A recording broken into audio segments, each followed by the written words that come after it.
ये देश है हमारा, अमीश देवगन के साथ।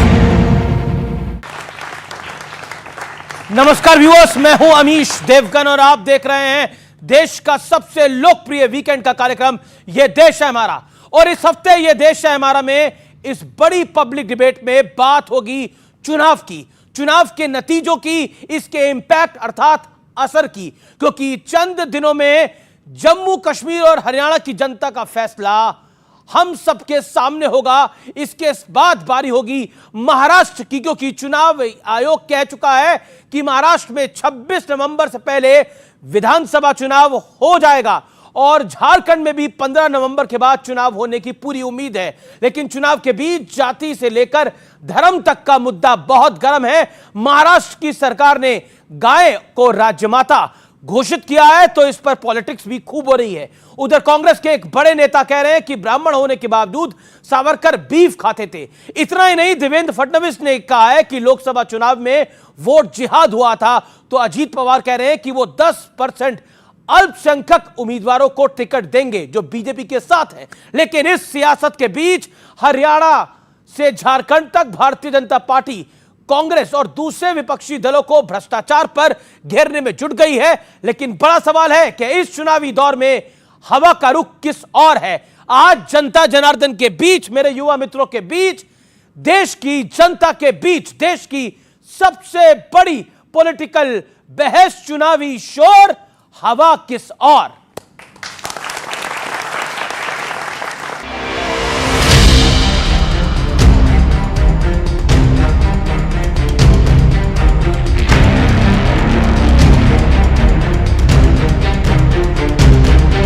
2024 लोकसभा चुनाव के बाद हुई पहली परीक्षा में कौन बाजी मारेगा, इसका फैसला 8 अक्टूबर को होगा। फिलहाल तो जीत के दावे दोनों तरफ से हो रहे हैं। तो हरियाणा में कांग्रेस की गुटबाजी की खबरें भी सुर्खियां बनी हुई हैं। किसकी सरकार बन रही है हरियाणा में?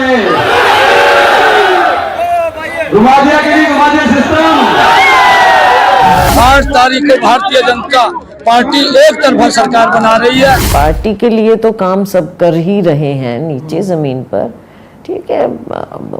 हर पार्टी में थोड़ा बहुत खींचतान भी चलती हैं, होता है, ग्रुप्स होते हैं, बहुत चीजें। उधर प्रधानमंत्री मोदी ने झारखंड में कांग्रेस और जेएमएम सरकार पर जोरदार प्रहार किया।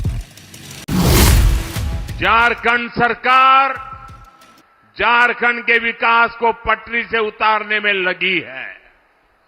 आज झारखंड का बच्चा बच्चा जान चुका है, झारखंड के विकास में सबसे बड़ी बाधा कांग्रेस, जेएमएम और आरजेडी का गठजोड़ है।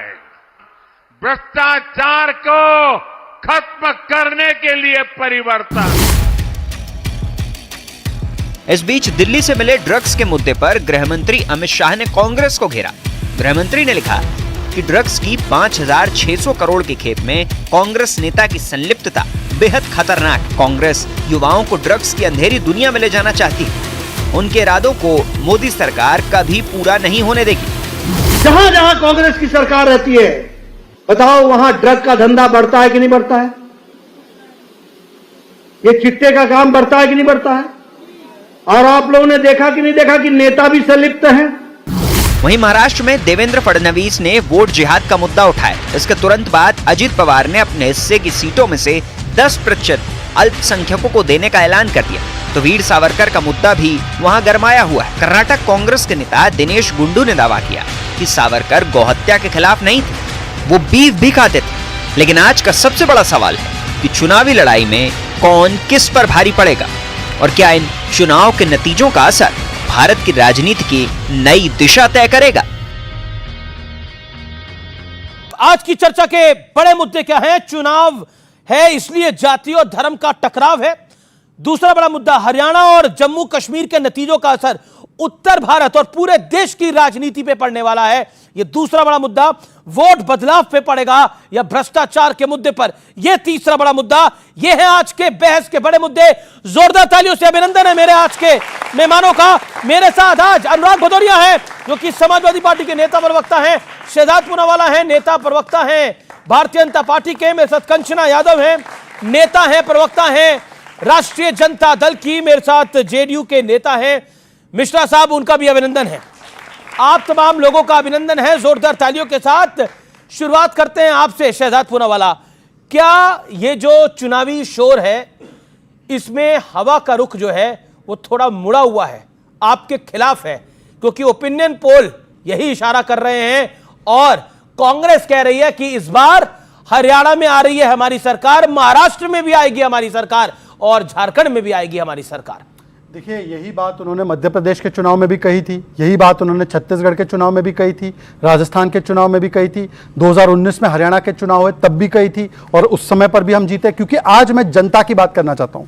हरियाणा में मोदी जी बीजेपी की सरकार आने से पहले सेक्स रेशियो 871 था, आज 916 हो गया।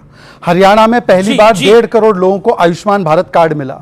डीबीटी के माध्यम से गरीबों के अकाउंट में 75,000 करोड़ बिना 1 रुपया लूट के पहुंचा। एमएसपी गेहूं की 1350 थी, आज 2200 से अधिक हुई। राइस 1310 था, आज 2300 हुआ। एग्रीकल्चर का बजट 1100 करोड़ था, आज 7900 करोड़ हुआ। प्रोक्योरमेंट 28 लाख मीट्रिक टन, आज 60 लाख मीट्रिक टन। जीडीपी की ग्रोथ रेट 6%, आज 11%। नेशनल हाईवे 15 किलोमीटर, आज 3500 किलोमीटर। रेलवे का बजट 350 करोड़ था, आज 3300 करोड़ था। यह बात तो हम कर रहे हैं, परंतु कांग्रेस क्या बात कर रही है? हरियाणा में जो दूसरे विपक्षी दल है वो क्या बात कर रहे हैं? एक तो लूट की, दूसरा झूठ की और फिर फूट की। लेकिन नेता आपका छोड़ के चला गया। अब सुन लीजिए, 12 साढ़े 12 बजे तक अशोक तंवर आपके लिए प्रचार कर रहा था, 2 बजे वो राहुल गांधी की रैली में जाके शामिल हो गया। आप बताइए। देखिए, आप बोल रहे कांग्रेस लूट रही है, लूट तो रही है, आपके नेता को ले गई उठाकर। हाँ, देखिए, कांग्रेस हमारे नेताओं के दम पर जीतना चाहती है, यही उनकी स्थिति आप बोल रहे हैं ये, सुनिए, आप बोल रहे हैं ये, सुनिए, आप बोल रहे हैं कांग्रेस आपके अमीश जी जवाब मतलब आपके नेताओं के दम पर जीतना चाहती है। तो अब जवाब आपने ये बात बोली, अशोक चौहान किस पार्टी से आए हैं? जवाब देना पड़ेगा। अशोक चौहान किस पार्टी से आए हैं? जितिन प्रसाद किस पार्टी से आए हैं? आरपीएन सिंह किस पार्टी से आए हैं? आप खुद किस पार्टी से आए हैं? जवाब दीजिए। अब मैं जवाब देता हूं। फंस गया आजा शहजाद भाई। अब मैं जवाब देता हूं। आपने तो कहा कि 12 बजे तक अशोक तंवर जी हमारे साथ थे और कल 12:30 तक थे और फिर उन्होंने ज्वाइन कर लिया। ठीक है, पर आज की बात कर रहा हूं, अभी की बात कर रहा हूं। कुमारी शैलजा का अभी ताजा बयान आया है कि मैं हुड्डा जी के नेतृत्व को नहीं मानती। अब कल वोटिंग होने वाली है और हुड्डा जी के नेतृत्व, मेरी बात पूरी होने दीजिए। मैं तो कह रहा हूं कि अशोक गहलोत की 5 साल सरकार चली, सचिन पायलट ने एक दिन नहीं माना। सिद्धरामैया की सरकार चल रही है, एक दिन डीकेएस नहीं मानते। तेलंगाना में रेवंत रेड्डी की सरकार चल रही है, वहां पर दूसरे लोग नहीं मानते। ये कांग्रेस पार्टी अपने आप को एक नहीं रख पाती है, प्रदेश को एक क्या रख पाएगी? और दूसरी आपने बोला लंबा हुआ अनुराग गुदरिया, प्रोटोकॉल को फॉलो करेंगे, कोई 10 सेकंड नहीं, प्रोटोकॉल को फॉलो करेंगे। ना सर, अनुराग गुदरिया आपकी बारी है। अनुराग गुदरिया, क्या आपको लगता है कि कांग्रेस पार्टी और इंडिया अलायंस अपने आप को एकजुट नहीं रख पा रहा, तो इनसे कैसे निपटेगा?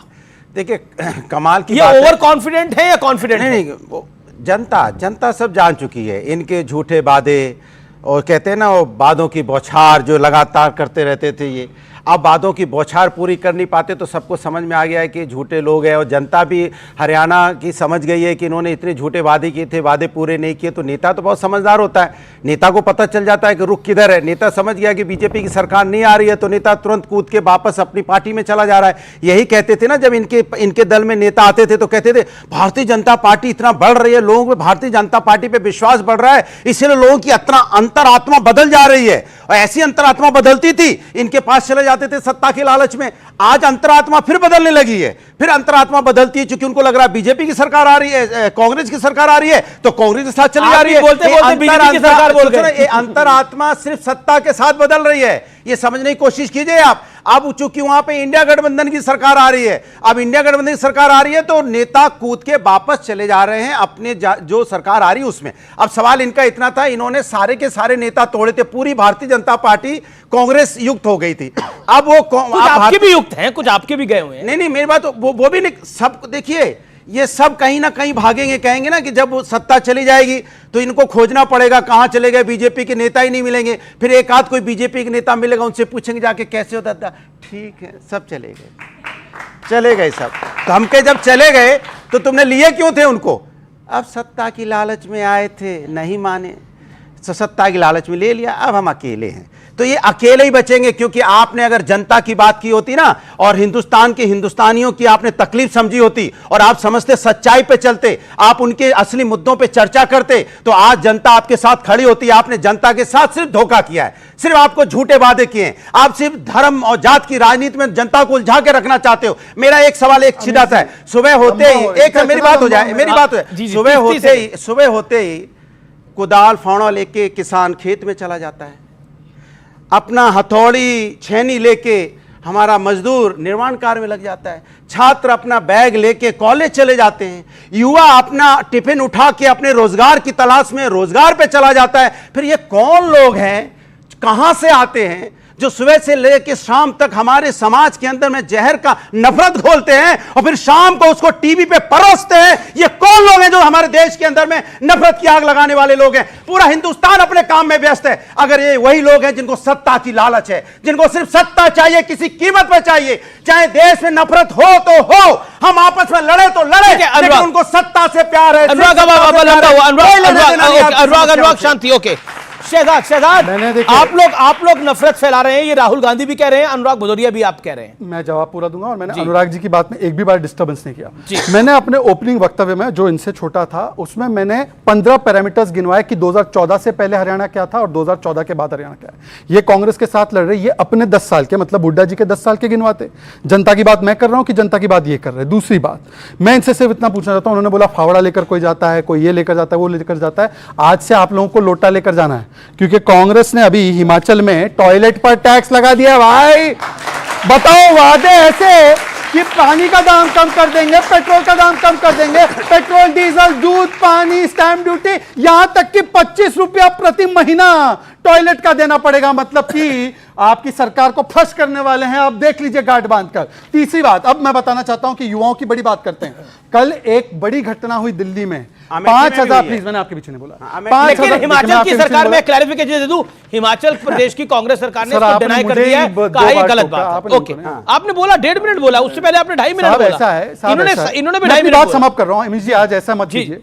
देखिए, युवाओं की बात अभी इन्होंने भी की, और मैं मानता हूं कि मेरे चाहे जितने भी डिफरेंसेस हो, अनुराग जी और मेरी एक अच्छी चीज ये है कि हम लोग फिटनेस की तरफ, हम स्पोर्ट्स की तरफ, और हम हिंदुस्तानी हैं। हाँ, और हम एक ऐसा मत बोलो, ऐसी बात तुम्हारी विचार, तुम्हारे मन में चोर हो सकता है, मेरे मन में चोर नहीं है। माइलेज भी खाना है, पार्टी अलग हो सकती है, लेकिन हमारे, हम सब, मेरी बात पूरी होने दीजिए। हम दोनों की बात यह है कि हम नशे से, और हम नशा जो है उसको दूर रखते हैं। ये कल कांग्रेस पार्टी का नेता, कांग्रेस पार्टी का ऐसा नेता जिसके अपॉइंटमेंट लेटर में राहुल गांधी और सोनिया गांधी का नाम है, और जिसकी तस्वीरें हुड्डा जी के साथ है, दीपेंद्र हुड्डा के साथ है, वो ऐसा नेता पकड़ा गया। इस पर मैं जानना चाहता हूं कि क्या स्टैंड है कांग्रेस पार्टी के नेताओं का और समाजवादी पार्टी, क्योंकि चुनाव लड़ रही है, तो बताए 5,600 करोड़ का ड्रग माफिया, जो सबसे ज्यादा ड्रग्स दिलाकर देश के युवाओं को बिगाड़ने का काम कर रहा था, वो उनके साथ है, और आज तक इन्होंने स्टैंड नहीं लिया। तीसरी और आखिरी बात कहना चाहता हूं, देखिए, इन्होंने कहा नफरत का काम हम करते हैं। मठाधीश माफिया, ये किसने बोला? अखिलेश यादव ने। इनके नेता अफजल अंसारी कहते हैं कि साधु संत गांजा फूकते हैं। इनके नेता कहते हैं हिंदू टेरर होता है। इनके नेता कहते हैं हिंदू धर्म धोखा है, और राम मंदिर प्राण प्रतिष्ठा में नाच गाना चल रहा है। मैं चुनौती देता हूं, मदरसे में माफिया होते हैं, और एक बार बोल दो कि हज में नाच गाना होता है, नहीं बोल पाएंगे, नहीं बोलना चाहिए, नहीं बोलना चाहिए। आपकी बारी है। Then JDU 30 second. एक देखिए, मैंने पहले ही बोला था, नफरत की आग कौन लगाता है हिंदुस्तान के अंदर में? आ गए ना मंदिर मस्जिद पे। हम बात कर रहे थे रोजगार की, किसान की, हम बात कर रहे थे युवाओं की, महिलाओं की समस्या की, आ गए कहां पे? मंदिर मस्जिद पे आ गए घूम के ना। तो हमने क्या गलत बोला था बताइए? कोई गलत बोला था? ये वो लोग हैं जो हमेशा इसी तरह की बातें करना चाहते हैं। आपने बोला कि ये मंदिर मस्जिद पे आ गए। इन्होंने एक राहुल गांधी ने बात बोली कि राम मंदिर की प्राण प्रतिष्ठा में नाच गाना हो रहा था, वहां पर भजन कीर्तन हो रहा था, वहां मंत्रोच्चारण हो रहा था, वहां नाच गाना कहां हो रहा था? मैं बोल रहा हूं, वही मंदिर है ना जहां पे भूमाफिया पैदा हो गए।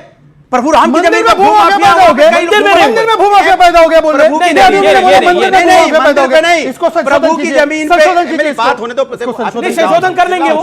आपने राइटली पॉइंट करा है, लेकिन मंदिर में भूमाफिया पैदा नहीं हो गए। हमने कहा अयोध्या में मंदिर है, मंदिर इनके लिए भी मंदिर है, आपके लिए भी मंदिर में भूमाफिया नहीं, मंदिर नहीं। हमने कहा अयोध्या में थोड़ी सी शब्द इधर उधर। बताइए सर, मैं मंदिर बोला, देखिए सर, पहले तो नमस्कार, नवरात्रि की शुभकामनाएं सबको। मैं ये कहना चाहूँ, अखिलेश जी कहते हैं हमारा मंदिर बन रहा है और अयोध्या मंदिर जब तक नहीं जाऊंगा उस मंदिर पे जाऊंगा पहले जो हमारा निर्माण हो रहा है। क्या भूमाफिया के द्वारा ढल से बना हुआ मंदिर? इसलिए अयोध्या में जाएंगे। मंदिर तो मंदिर, देखिए आपसे त्रुटि हुई, आपसे एक त्रुटि हुई बोलने में, मंदिर में भूमा, हाँ ठीक है, आप अपनी ये कंट्रोवर्शियल। मैंने कहा अयोध्या में जिस तरह से भूमाफिया पैदा हुए, वहां तो प्रभु की जमीन है, प्रभु की जमीन में भूमाफिया नहीं पैदा होने चाहिए थे, एक बात। दूसरी बात, प्रभु के मंदिर में पानी टपका, इसके मतलब वहां भ्रष्टाचार प्रभु के मंदिर बनाने में कहीं ना कहीं। अरे अयोध्या प्रभु की नहीं है, ये जगत ही प्रभु का है। बोलने इस प्रभु अब बोलने नहीं दोगे इस जगत में भी तो कई सारे लोग हैं कि हम अपनी बात तो पहले भी तो इसी जग के ही हैं। अरे हम अपनी बात नहीं कहेंगे तो देखिए, अब मेरी बात पूरी हो जाए तो जो लोग हमेशा धर्म मेरे आस्था का विषय, मैं बार बार कहता हूं, धर्म हमारे आस्था का विषय है, राजनीतिक विषय नहीं है। हम धर्म को आस्था के रूप में मानते हैं, क्योंकि धर्म हमारा अपना आस्था है। लेकिन ये धर्म के नाम पे राजनीति करते हैं। सोचो आप, धर्म के नाम पे हमें आपको बांट के, सनातन कभी नहीं सिखाता है कि सनातन हमें कहता है कि सत्य अहिंसा पे चलना है और हमें दूसरे धर्म का सम्मान नहीं करना है। हम दूसरे धर्म का सम्मान नहीं करेंगे, इससे मतलब आप नहीं मानते। सत्यप्रकाश मिश्रा की बारी है, सत्यप्रकाश मिश्रा की बारी है, सत्यप्रकाश मिश्रा जी आपकी बारी है। नहीं, ये तो तरीका नहीं है ना। एक सेकंड, सत्य जी बोल ले, फिर आप बोल लीजिएगा। अच्छा बोलिए, 10 सेकंड बोलिए। अनुराग जी की देखिए, वैसे तो मैं आपसे कहूंगा कि अनुराग जी मेरे अच्छे मित्र हैं, तो हो सकता है त्रुटि उनकी तरफ से उन्होंने माना भी। भाई बोलने में क्यों उसका इश्यू बना? तो यही है देखो, अब सुनते नहीं है ना। अब सुनिए, मैं वही कह रहा हूं कि उनके बोलने का शायद मकसद वो नहीं रहा होगा, उनके शब्द वो ऐसे नहीं है और उनके भाव को भी मैं जानता हूं। पर अनुराग जी के नेता ने जो कहा है वो सुनो। मठाधीश और माफिया में कोई ज्यादा फर्क नहीं होता। अब इसका जवाब दे दूं? अब मैं मानता हूं कि अनुराग जी ने गलत नहीं बोला होगा, वो बाय मिस्टेक निकला, पर ये जो बोला इसके बाद ये कहा गया राम मंदिर बेकार है, राम गोपाल यादव की तरफ से। अब बोलिए अनुराग जी कि क्या उनका भी इस्तीफा था? सत्यप्रकाश मिश्रा बोल ले, फिर आप बोलिएगा।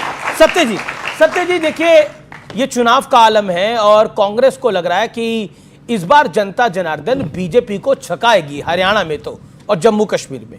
देखिए, कांग्रेस पार्टी के राहुल गांधी जब वहां पर चुनाव की घोषणा हुई तो गए, तो उन्होंने कहा कि हम आम आदमी पार्टी से हरियाणा में समझौता करना चाहते हैं। और आम आदमी पार्टी से कई राउंड की बातचीत हुई, उनके विधायक अभी यहां पहुंचे नहीं हैं, वो समझौता नहीं हुआ। अगर कांग्रेस इतनी मजबूत थी हरियाणा में तो वो आम आदमी पार्टी से समझौता नहीं करती। तो राहुल गांधी ने एक सर्टिफिकेट वहां दे दिया, मेरी पार्टी बहुत मजबूत तो नहीं है। दीपेंद्र हुड्डा का ग्रुप अलग है, कुमारी शैलजा जी का ग्रुप अलग है, सुरजेवाला जी के पुत्र चुनाव लड़ रहे हैं कैथल से, वहां प्रचार करने नहीं जा रही हैं। दलितों का कुछ न कुछ ऐसा मामला है कांग्रेस पार्टी का वहां कि उनके साथ शोषण है, उनको प्रतिनिधित्व तो नहीं दिया गया, आगे बढ़ाकर कभी मुख्यमंत्री नहीं बनाया गया। और कभी याद कीजिए, जाट आंदोलन हुआ करता था, पूरा हरियाणा जल जाया करता था कि आरक्षण चाहिए। मोदी जी ने 10% आर्थिक आधार पर आरक्षण देकर के इस देश के उन तमाम ऐसे आंदोलनों को एड्रेस किया है। तो आप समझिए, जो सरकारें 10 साल से काम कर रही हैं, जो किसानों के लिए 20,000 करोड़ मोदी जी जिस नैरेटिव आपके खिलाफ चाहता हूं। सत्यप्रकाश मिश्रा, मेरा काउंटर सवाल है, नैरेटिव आप लोगों के खिलाफ है, उस नैरेटिव को कैसे अपने पक्ष में करेंगे? देखिए, नैरेटिव ऐसा प्रतीत किसी को अगर प्रोजेक्शन किया जा रहा है कि नहीं ये आपके खिलाफ चल रहा है, ये छत्तीसगढ़ में बताया गया और शहजाद जी ने कहा कि नैरेटिव छत्तीसगढ़ में भी बीजेपी या एनडीए के खिलाफ था, ऐसा नैरेटिव है, मान भी लीजिए इस चीज को। लेकिन अगर आप पिछला वोट बैंक भी देखिए तो 46% से अधिक vote bank Bharatiya Janata party और इनके गठबंधन दलों को वहां पे मिला था लोकसभा चुनाव में। अभी वास्तविकता यह है कि अगर किसानों को जो मोदी जी ने एड्रेस किया है 20,000 करोड़ जारी करके उनको फोकस में रखा है और युवाओं को, तो आप इस चीज को समझिए कि एनडीए की सरकार और वहां कांग्रेस, ठीक है चुनाव में हर दल चाहता है कि मेरी बने, वो क्लेम भी करता है, टक्कर होगी। लेकिन अब ये धर्म को थोड़ा जो मिलाया कि धर्म और राजनीति में अंतर और धर्म और विवाद, देखिए मैं मानता हूं कि धर्म पर राजनीति नहीं होनी चाहिए, लेकिन धर्म को लाला करके आप उसको टारगेट करेंगे तो दूसरे लोग उसका प्रतिकार करेंगे। अपने धार्मिक अधिकारों का सुरक्षा करना यही लोकतंत्र भी देता है। ऐसा नहीं कि इस लोकतंत्र कंचना यादव जी ये दलित पर बात कर रहे हैं, हमारे साथी जदयू के प्रवक्ता जी दलित पर बात कर रहे हैं, और बिहार में 80 महादलित का घर जल गया और जीतन राम मांझी जी जो केंद्र में मंत्री हैं और वहां इनके अलायंस पार्टी पार्टनर है, कहते हैं कि ये यादव ने जलाया। बताइए, आपकी सरकार है, आप पूरी तरह से फेल हो गए हो और आपको बिहार में दलित नहीं दिखाई देते। अभी 16 जिले में पानी एकदम डुबा दिया है सबको, सबके घर को 2-2 मंजिले का घर जो है डूब चुका है। इनकी सरकार है केंद्र में, इनकी सरकार है राज्य में, पूरी तरीके से जो प्री मॉनिटरिंग होती है फेल हो चुके हैं, सेंटर में भी और स्टेट में भी। लोगों का घर डूब गया, लोग मर रहे हैं, मवेशी डूब गए, क्रॉप स्टैंडिंग क्रॉप पूरा डूब गया, लेकिन इनको कोई फर्क नहीं पड़ रहा है। इनको सिर्फ फर्क पड़ रहा है जो चुनाव का, इनको हरियाणा कैसे जीतना है, इनको कश्मीर कैसे जीतना है। लेकिन मोदी तो राहुल जी भी सोच रहे हैं हरियाणा कैसे जीतना है, कश्मीर कैसे जीतना है, तो सब सोच रहे हैं मैडम। प्रधानमंत्री कौन है बिहार में? प्रधानमंत्री सिर्फ तब जाएंगे जब उनको वोट लेना होगा क्या? वहां निरीक्षण करने नहीं जा सकते, लोग पुकार रहे हैं। ठीक है, ठीक है, एक 30 सेकंड का दिन। राजेश गुप्ता आम आदमी पार्टी के मेरे साथ हैं, विधायक हैं आम आदमी पार्टी के। शहजाद जी, तेजस्वी जी दुबई से आ गए, राघवगढ़ गए हैं? लालू जी, मेरी बात हो जाने दीजिए। मेरी बहन, मैंने आपके बीच में नहीं बोला, मेरी बहन आपके बीच में मैंने नहीं बोला। कंचना जी, आप मेरी बहन हो, मेरी मित्र हो, मैंने आपके बीच में नहीं बोला। ऐसा सुनिए, मैंने एक भी बार देखिए कंचना जी, रूल को फॉलो करिए, बीच में कोई नहीं बोलेगा। आपने 2.5 मिनट बोला, आपने मोदी जी से लेकर जनता ने भी ताली बजाई। एक सेकंड, और मैं रूल को फॉलो करिए। आपने 2.5 मिनट बोला, पब्लिक ने भी ताली बजाई, बात हो गई। अब शहजाद की बारी है, आपने मोदी जी पे भी अटैक करा, अब शहजाद की बारी है अपना जवाब देने की। शहजाद, देखिए, सबसे पहले तो मैं बता दूं कि मैं यहाँ पे बैठे मेरे विपक्ष के सभी नेताओं का बहुत सम्मान करता हूं, इसलिए मैं एक भी बार बीच में नहीं बोलता, और मैंने तो फैक्ट्स बोले। अब उन्होंने बताया कि लालू जी, चलिए लालू जी तो बेल पर बाहर है, पर तेजस्वी जी नेता प्रतिपक्ष है भाई।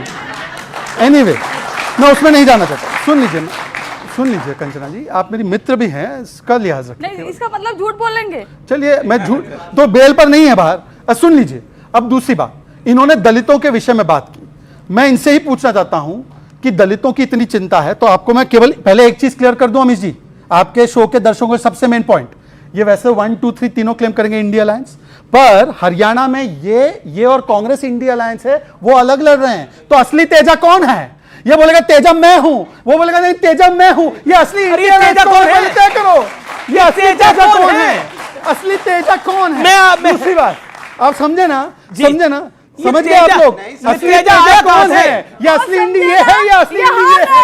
यही तय नहीं है। अब दूसरी बात सुनो, अरे कंचना सुनो तो वो कह रही है आप हार रहे हैं। अच्छा, हार रहे, सुनिए। अच्छा, एक गाना मुझे याद आया, शहजाद भाई, एक गाना याद आया वाला लाइटर नोट, तुम जो इतना मुस्कुरा रहे हो, क्या दम है जो छुपा रहे हो? सुनो, इन्होंने मान लिया हम हार रहे हैं, अब आपकी बारी नहीं है, बताओ इनकी बारी नहीं है, आउट है। अच्छा सुनिए, बात खत्म हो गई, अब हम में से जो जीतेगा जीत रहा है। आपके बीच में नहीं बोला, आप उसका लिहाज रखिए। बोलिए ना। मैं आपको, क्योंकि आपने गाने का जिक्र किया, तो मैं आपको बताता हूं कांग्रेस और आपका रिश्ता 3 लाइन में। अच्छा, दिल्ली में था हम साथ साथ है, फिर हुआ हम आपके है कौन, पंजाब में अकेले हम अकेले तुम, और यहां पर कभी हाँ कभी ना, और आखिर में होगा अलविदा अलविदा अलविदा। यही है। और पहले तो आपको बहुत बहुत शुभकामनाएं, नवरात्र की देर आए दुरुस्त आए। जी, मैं रुक करता हूं राजेश जी का। राजेश गुप्ता विधायक हैं आम आदमी पार्टी के, जोरदार तालियां राजेश गुप्ता जी के लिए यहां पर।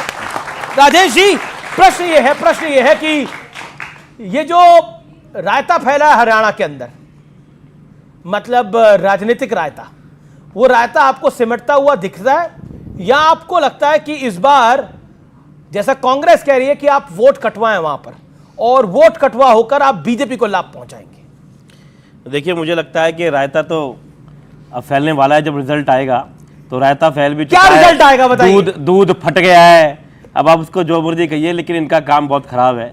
एक बात मैं आपको डंके की चोट पे कह सकता हूं, और रिजल्ट वाले दिन आप टीवी पे होंगे, हो सकता है मैं आपके साथ ही हूं, कि भाजपा वहां पे 10 सीटों से भी कम पे आ रही है हरियाणा में। बिल्कुल, इतना बुरा हाल। अरे आप लोगों के सर्वे होते हैं, आप कर लीजिए। बहुत इतना बुरा हाल मैंने भाजपा का, मैं इतना बुरा हाल मैंने कभी नहीं देखा। नॉर्थ इंडिया में कितनी सीटें आ रही है? हम कह रहे हैं आपकी नहीं, मैंने कहा तो बीजेपी की 6 सीटें। बीजेपी की 6, आप 6 कह रहे हैं, 10 कह रही। कंचना कितनी आ रही है? 10 से कम कह रहा हूं। हार रही है बीजेपी। बीजेपी हार रही है, सीटें नहीं 10 से कम कह रहा हूं। इतनी बुरी हालत। देखिए, मेरा गृह क्षेत्र है हरियाणा, मैंने कभी अपनी जिंदगी में इतना खराब हालत नहीं देखी। जब मैं छोटा था बचपन में जरूर, तब भी हरियाणा में बीजेपी को कोई नहीं पूछता था, क्योंकि इस तरीके के बांटने वाली राजनीति कभी हरियाणा में चलती नहीं है। 36 बिरादियां एक होकर रहती थी। दूध घी का खाना हमारा नंबर 1 हरियाणा, जहां पे कोई कमी नहीं थी। स्केर्सिटी नहीं है, लोग अपनी पसंद से अपने बच्चे को एक जवान एक को किसान, एक को पहलवान और एक को सरकारी नौकरी में भेजा करते थे, जो परिवार के अंदर एक सिस्टम चला करता था और बहुत ही अच्छे तरीके चलता था। पूरे देश को अनाज देता है, सबसे ज्यादा मेडल जीतता है, वो क्षेत्र है हरियाणा। लेकिन 10 साल में हरियाणा ने पहली बार देखा कैसे लोगों को एक जाति के विरुद्ध 36 बिरादरियों को कैसे लड़वाया जाता है। ऐसा हरियाणा में कभी नहीं हुआ। कैसे किसानों को आतंकवादी कहा जाता है, पहलवानों को आतंकवादी कहा जाता है। हमारी बच्चियां रोने लग जाए, अपने जूते टांग दे कि अब मैं खेलूंगी नहीं, लेकिन उसके बावजूद भी ये टस से मस नहीं होते, इन पर कोई फर्क नहीं पड़ता। ऐसा हरियाणा में कभी नहीं हुआ। तो लगभग हर आदमी वहां पे परेशान है। जवान कहता है कि यार अग्निवीर के नाम पे कहां फंसा रहे हो, पहलवान कहता है कि भाई हमारी लड़कियों के साथ में क्यों छेड़छाड़ कर रहे हो, किसान कह रहा है भाई क्यों कील लगा दी, हमारे को अपनी राजधानी में क्यों नहीं जाने दे रहे हो, हमें आतंकवादी क्यों कह रहे हो। तो मुझे लगता है कि शायद कोई ऐसा वर्ग है जिनके साथ है। कील तो आपने भी पंजाब में लगाई थी किसानों के लिए। हमने कहीं नहीं लगाई, हमने कहीं नहीं लगाई। हमने हमेशा दिल खोल के रखे किसानों के लिए। हमारी सरकार आज पंजाब में है, नहीं तो नहीं होती। जिस पर किसान आंदोलन हो रहा था उस टाइम तो हमारी सरकार नहीं थी। हम आज भी इस बात को कह रहे हैं कि हमने कम नहीं लगाई, हमने दिल खोल के किसानों के साथ में हम खड़े हैं। पहले भी थे, आज भी थे, हमेशा रहेंगे। मुझे लगता है ऐसी कोई भी सरकार जो भारत के अंदर सोचती है कि वो किसानों के खिलाफ खड़े होकर जीत सकती है, मैं नहीं मानता कोई भी हो सकती है। और वो आपने लोकसभा में भी देख लिया और स्टेट इलेक्शन में तो इनका भगवान ही मालिक है, कोई बचाने वाला नहीं है। देखिए, सबसे पहले तो इन्होंने कहा कि बीजेपी की 10 सीटें आएंगी हरियाणा में। इनसे पूछे गुजरात में आईबी रिपोर्ट आई थी ना, जीत रहे थे क्या वो उस आईबी रिपोर्ट का? और फिर उन्होंने कहा था कि हम लोग जो है दिल्ली में 7 में से 7 जीतेंगे, जेल का बदला वोट से लिया जाएगा। कितनी सीटें जीते लोकसभा में कांग्रेस के साथ मिलने के बाद? और अगर इतनी श्योरिटी थी तो जिस कांग्रेस को दिल्ली में साफ कर दिया, पंजाब में हाफ कर दिया, उसको हरियाणा में जाकर माफ कर दिया बच्चों की सौगंध खाने के बाद। वाह, आपकी कितनी सीटें? हाँ, आयरॉनिकली बात यह है कि इन सभी की मिला के यहां पर ना 6 है, ना 8 है, ना 10 है। जो 2 बार से सरकार बना रहा है वो यहां पर बैठकर प्रिडिक्शन कर रहा है। इनसे पूछ लीजिए, मैं केवल इतना कहना चाह रहा हूं, ये लोग तो बड़े कॉन्फिडेंट है ना। अनुराग जी से एक सवाल है, क्या भ्रष्टाचार मुद्दा है हरियाणा में? भ्रष्टाचार मुद्दा है हरियाणा में तो दामाद और दलाल यही तो बड़े मुद्दे हैं। दामाद को जमीन दे दो या दलाल को जमीन दे दो।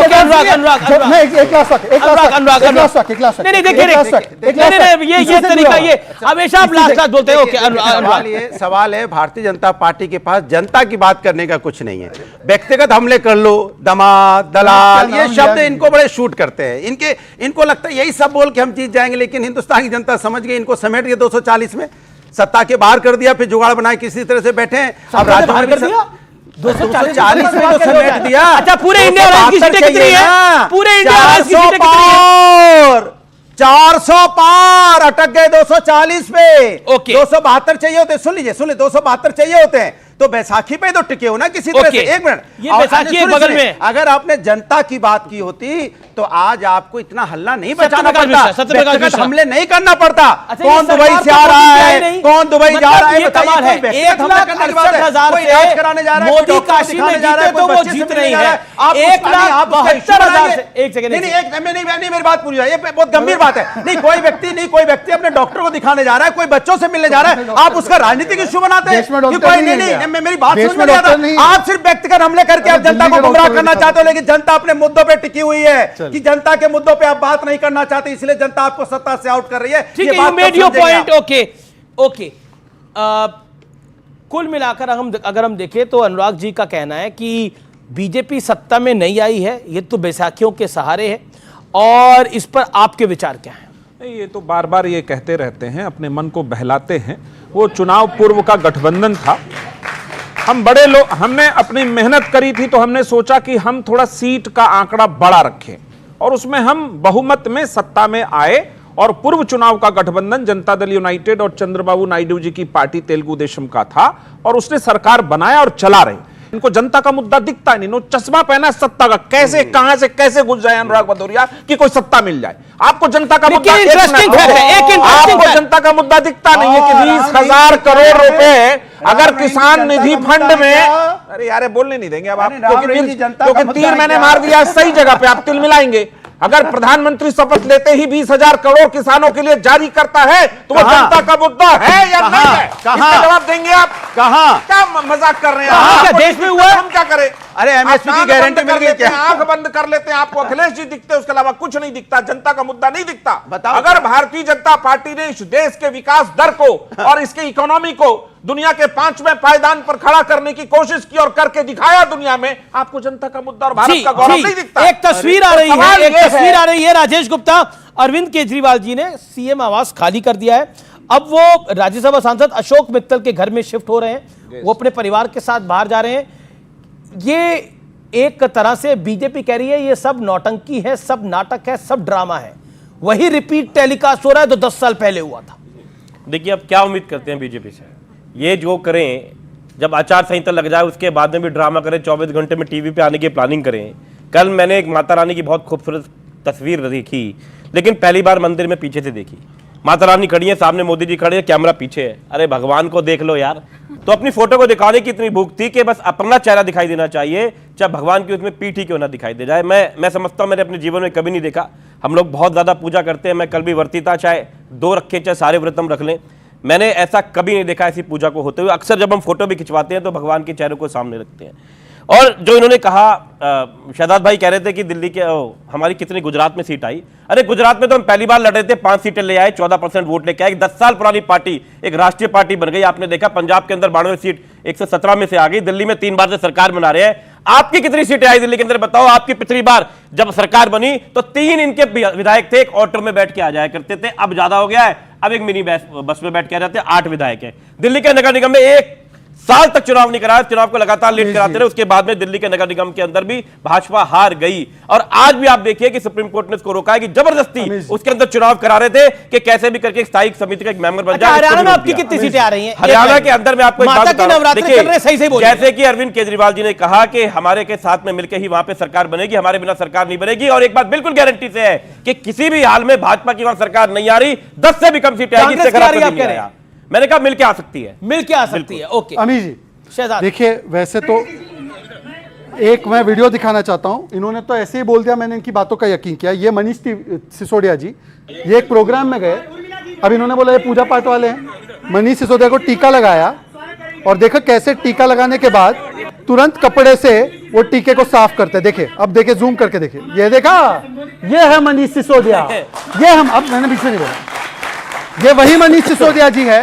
और मैं इस मुद्दे पर ज्यादा नहीं जाना चाहता। जिन्होंने कहा था कि राम मंदिर के बदले यूनिवर्सिटी हॉस्पिटल बना दो, कहीं हिम्मत है तो वेटिकन के बारे में या कहीं और जगह के बारे में बोलते, नहीं बोला इन्होंने। चलिए मैं उसमें नहीं जाना चाहता, मैं एक लौता प्रवक्ता हूं। याद रखिए कि मैंने हरियाणा के विकास की बात की। आज मैं पूछना चाहता हूं, ये इंडिया अलायंस से 1500 रुपए का वादा किया था महिलाओं को, कितनी महिलाओं को दिया गया? आपने कहा था कि हम ओपीएस लागू करेंगे। कर्नाटका हिमाचल में ओपीएस लागू करना तो दूर की बात, पेंशन और सैलरी नहीं दे पाए। 300 यूनिट फ्री की बात, टॉयलेट पर आपने टैक्स लगा दिया। वहां पर स्टार्टअप यूथ स्कीम करने की शुरुआत की थी, कहां है वो स्टार्टअप स्कीम? 4 आपने इंग्लिश मीडियम स्कूल हर असेंबली कॉन्स्टिट्यूंसी में बोलते, कितने स्कूल खोले? ये क्योंकि एक अलायंस से मैं इनसे पूछना चाहता हूं, एक को जवाब नहीं आएगा। आखिरकार मैं करप्शन के बारे में, करप्शन में अब 3-4 दिन पहले आपको याद होगा कि एक मूडा स्कैम आया जिस पर हाई कोर्ट ने कहा कि chief minister of Siddaramaiah accused number 1 है। ये कहते थे हम करप्शन को मिटाएंगे। आज लालू प्रसाद यादव कन्विक्टेड करप्ट के साथ और अक्यूज नंबर 1 के साथ बैठकर ये लोग बात कर रहे हैं और कांग्रेस इनको करप्ट कह रही है।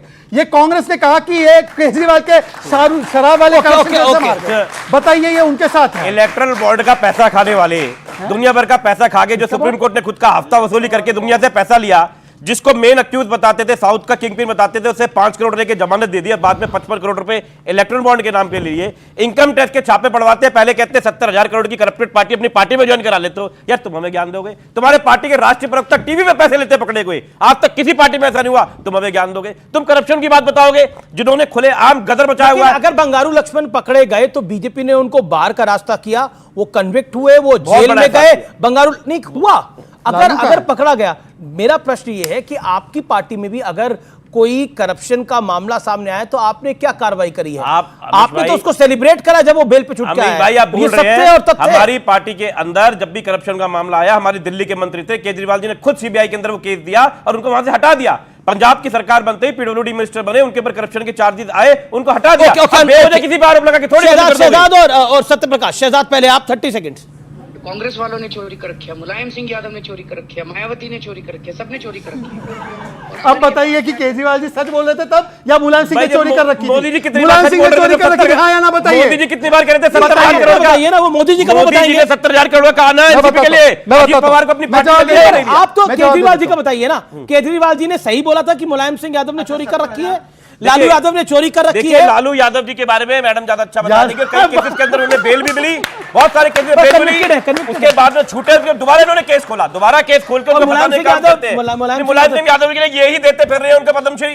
पदम आपने दिया था ना, नहीं देना चाहिए था, नहीं देना चाहिए था, हमें कोई दिक्कत नहीं है, नहीं देना लेके मेरी बात हम नहीं देना चाहिए था, हम कह रहे हैं देते रहिए, हम ये मानते हैं, हमें इनकी तरह व्यक्तिगत राजनीति नहीं करते, एक सेकंड ये कमाल होगा, नहीं करते, ऐसा है, इसीलिए मैंने बोला असली तेजा कौन है पहचान लीजिए। जी जी जी, ये तेजा कौन है इन्होंने?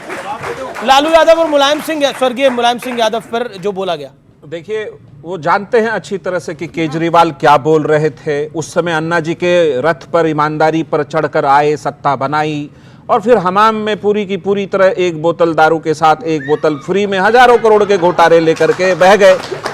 अब बेचारे फंस गए हैं, तो इन लोगों को ढूंढ रहे हैं कि मुझे भी तुम लोगों के साथ क्लब में शामिल होना है, तुम लोगों का एक्सपीरियंस कैसा रहा है। तो लालू जी ने कहा कि देखो चारा में कुछ ज्यादा सजा नहीं हुआ है, 5-5 साल हुआ है, मैं बेल पे बाहर हूं, तुम्हारा भी हो जाएगा।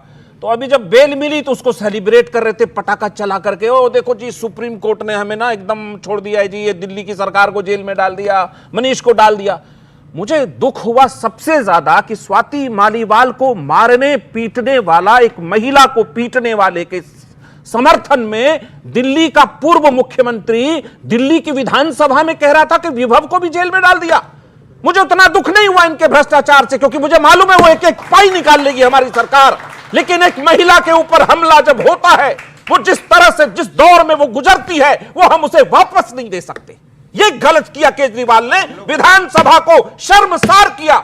दिल्ली की विधानसभा में एक हमलावर के बारे में आप बोलेंगे, ये ठीक नहीं है। ओके ओके, मैं बिल्कुल बैठ दे रहा हूं आपको। ओके राजेश गुप्ता, आम आदमी पार्टी के एमएलए बिहार, फिर मैं ऑडियंस आपकी बात आ रहा हूं, सवाल तैयार रखिए। अरे यार आपने बोला बिहार की विधानसभा में नीतीश कुमार जी ने क्या कहा था, मैं नहीं कहूंगा या बता नहीं सकता, उसके लिए क्या बीजेपी वालों ने कहा उसको सुन लो, क्या क्या बोल रहे थे। और ये कहा कि इनका डीएनए खराब है, और मैं बार बार कहता हूं इनकी एवरेज बहुत खराब है, 18 महीने की एवरेज है एक पार्टी में रहने की। ये जेडीयू वालों को भरोसा नहीं है, जब तक यहां से निकले दोबारा किसी पार्टी के अंदर बदल सकते हैं, लेकिन हम अपने क्या बोला नीतीश कुमार 20 साल पार्टी बदल सकते हैं, भ्रष्टाचार पार्टी बदल सकते हैं। अरे शहजादपुरा वाला पलटू चाचा की पार्टी के देखिए जैसे ही जेडीयू ने बोला हम पार्टी बदल सकते हैं, शहजाद पूना वाला बड़ी चिंतित हो गए हैं। शहजाद पूना वाला को बहुत चिंता हो गई है कि पार्टी बदलेंगे तो कहा जाएगा, कोई भरोसा नहीं है, पलटू चाचा जरा सरकार गई। अच्छा लेकिन क्योंकि मुद्दा हरियाणा के चुनाव का है, जम्मू कश्मीर के चुनाव का है, महाराष्ट्र और झारखंड में होने वाले चुनावों का है, लेकिन महाराष्ट्र में क्या बीजेपी फंस गई है और कांग्रेस और इंडिया अलायंस भी फंस गया है? मैं इस विषय पर भी आऊंगा, लेकिन अनुराग भदौरिया आप पहले बोलिए 30 सेकंड। देखिए अनुराग भदौरिया 30 सेकंड। देखिए भारतीय जनता पार्टी जिन मुद्दों को लेकर बात करती थी ना, उनसे ही उलट जाती। भ्रष्टाचार की बात करती थी, अशोक चौहान कोई पार्टी में ले आई जिन पे आरोप लगाती थी आदर्श घोटाले का, उसके बाद जिस तरह डिप्टी सीएम को उन्होंने बनाया हुआ शिवसेना को, उस पे आरोप लगाती थी, जो शिवसेना के मुख्यमंत्री उनके विधायकों पे आरोप लगा रही थी, बाद में उनको तोड़ के अपनी पार्टी को 2 भागों में बना के सरकार बना ली। ये वो लोग हैं जो भ्रष्टाचार का आरोप लगा रहे थे उनको मंत्री बना देते हैं। नहीं, और ये वो लोग ये वो लोग हैं जो लगातार, जैसे नीतीश जी की बात हुई, नीतीश जी ने जब विधानसभा के अंदर बोला था, यही लोग नीतीश जी पे सवाल उठा रहे थे, लेकिन जब सत्ता की जरूरत पड़ी तो नीतीश जी के पास दोबारा पहुंच गए। अच्छा, महाराष्ट्र के डिप्टी सीएम कह रहे हैं कि वोट जिहाद हुआ था। कौन कह रहे हैं? महाराष्ट्र के डिप्टी सीएम देवेंद्र फडणवीस कह रहे हैं वोट जिहाद हुआ था। भाई ये 14 लोकसभा लोकसभा सीट पर महाराष्ट्र में हुआ है, दिन बाद यूपी में आपकी नेत्री ने बोला था वोट जिहाद। इतने दिन बाद मुख्यमंत्री उप मुख्यमंत्री रहने के बाद उनको अपने काम गिनाने को नहीं है, अभी भी उसी पे चले जा रहे हैं, धर्म की राजनीति पे। सोचो आप क्या मानसिकता हो गई हो, अपना काम नहीं गिना पा रहे। सोचिए आप, इतनी मजबूरी, हम मजबूर। ठीक है, आज मैं जनता से पूछता हूं, हाथ खड़ा करिए, वोट काम पे होना चाहिए या धर्म पे होना चाहिए? काम पे होना चाहिए, और हाथ खड़ा करें जो चाहते हैं कि वोट काम पे बढ़ना चाहिए।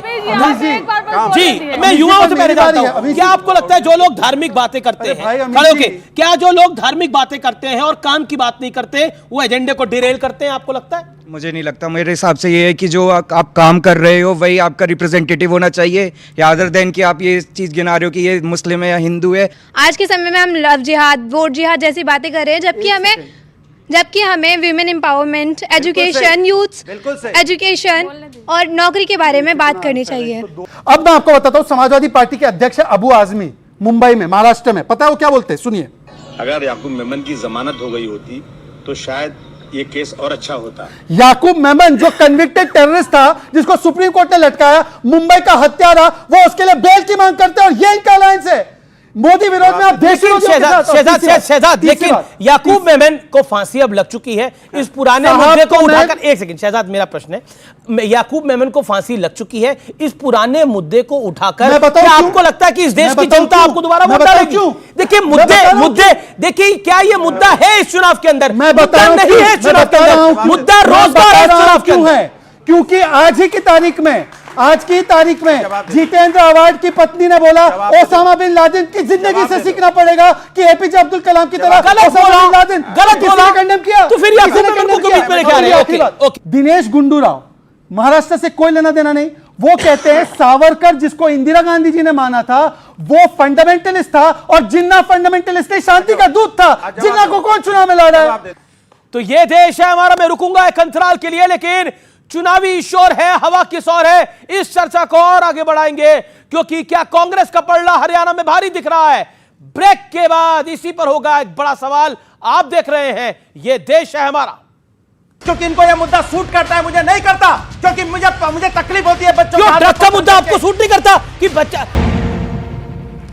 वेलकम बैक व्यूअर्स, आप देख रहे हैं ये देश है हमारा का एडिशन।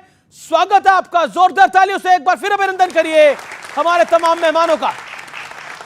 आपके नेता कहते हैं कि वोट जिहाद होना चाहिए और चुपचाप निकलो और वोट करो, और फिर आप कहते हैं कि वोट जिहाद का मुद्दा क्यों होता है? अब जो दिनेश गुंडूराव हैं उन्होंने जो बयान दिया, सावरकर के लिए इतनी अभद्र भाषा का इस्तेमाल उन्हें करने की क्या आवश्यकता थी? देखिए सवाल यह है कि राजनीति में देखिए ये दूसरों की भाषा को तो लगातार बोलते चले जाते हैं।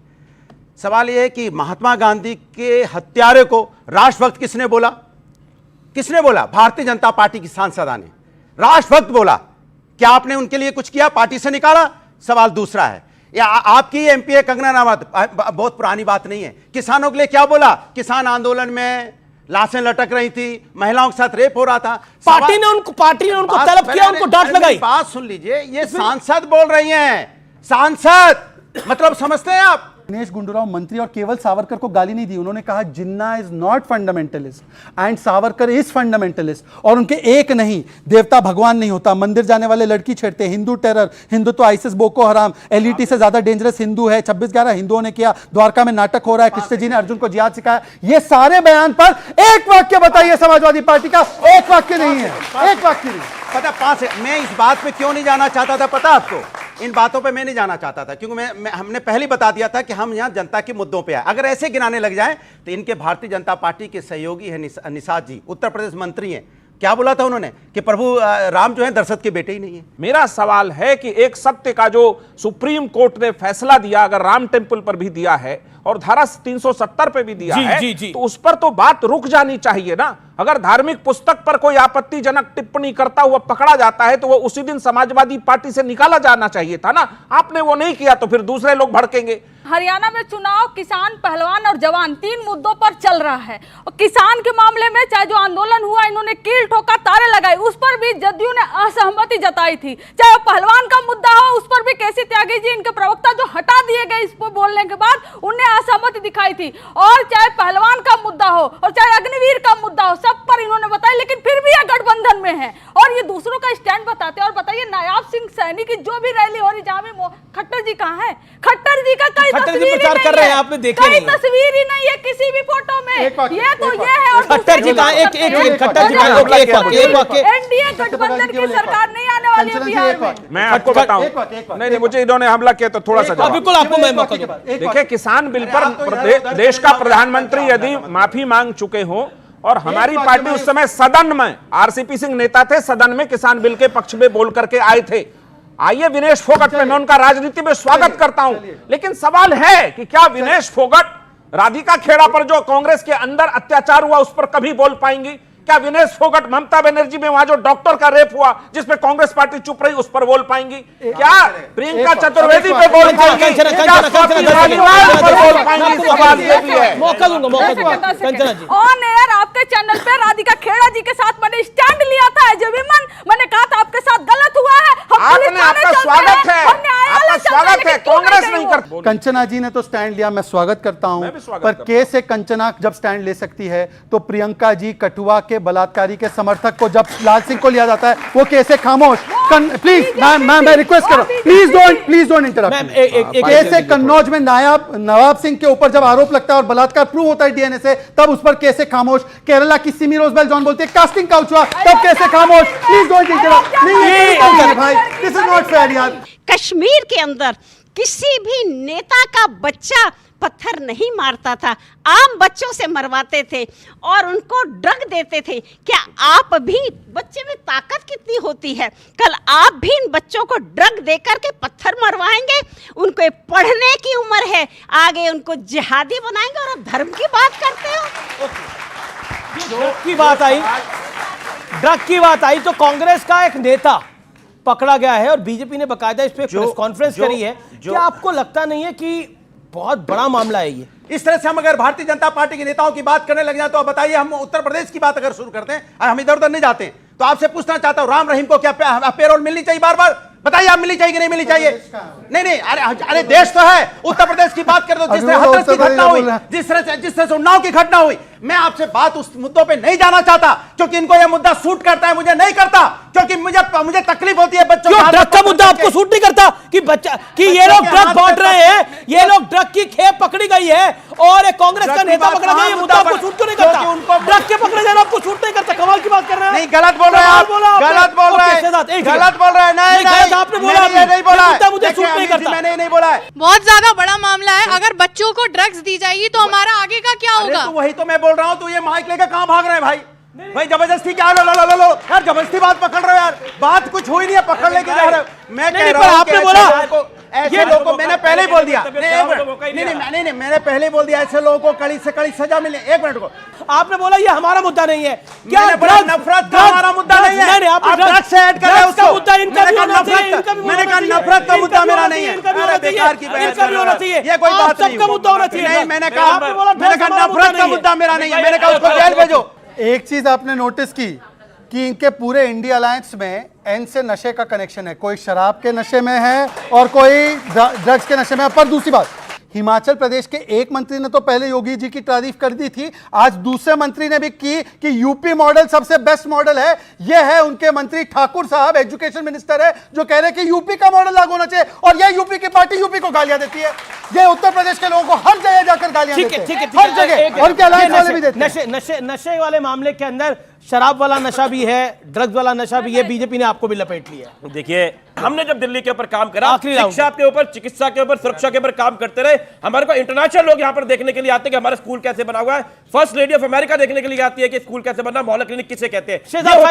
शेजाद फाइनल वर्ड वो कह रहे हैं कि उनका जो मामला है वो पूरा इंटरनेशनल लोग देखने के लिए आते हैं। अरे इंटरनेशनल मॉडल छोड़ो, अन्ना जिसकी उंगली पकड़कर आए थे वो कह रहे कि मेरे सामने बदल गया, शराब के खिलाफ बोलता था, आज शराब से आ गया, स्वराज से शराब तक, अन्ना से लालू तक। कितना बहुत बहुत शुक्रिया हमारा यहाँ पे जुड़ने के लिए, मेरी जनता जनार्दन का बहुत बहुत शुक्रिया। तो फिलहाल ये देश है हमारा कि आज के एडिशन में इतना ही। उम्मीद है आज का कार्यक्रम आपको जरूर पसंद आया होगा। नमस्कार, गुड नाइट।